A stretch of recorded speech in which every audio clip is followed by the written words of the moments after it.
Right, ladies and gentlemen, this is a scarce, fascinating 1856 book on two great poisoning trials of the period, with a wonderful fairly sort of, as you can see, distressed but very vivid and vibrant print of the courtroom at the Central Criminal Court for the trial of the great poisoner William Palmer, who for monetary gain poisoned half of his family and relations in 1855 and was hanged for it in 1856. And appended to that, let's look at the condition first. So as you can see, the folding plate is fairly fragile and creased, but it's still all there. The binding is an original Victorian binding, marbled paper, fairly distressed, scuffed and battered. But the whole text of the book, I think, is present and is illustrated with these wonderful pictures of the various witnesses of the trial. The book and all the barristers as well. The book is entitled Illustrated and Unabridged Edition of the Times Report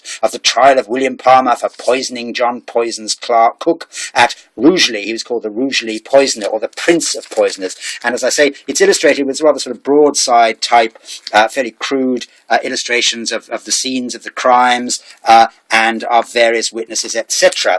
And appended to this is a second book. It's 2 volumes bound as one. This second book is called The Trial of Miss Madeline H. Smith before the High Court, etc. in 1857 for the alleged poisoning of Monsieur Pierre-Emile Langlier at Glasgow. Special verbatim report with portraits and plans. And there we have all sorts of wonderful things from this poison trial. The victim, the poisoner, the house, the place where it took place, so you can follow the action in the day by day, in fact, court trials. Now, this is a scarce book. I found copies of the first one for sale on its own, and I found them selling at £50, £65, £161, even £340. There's a wonderful face there. Look at that.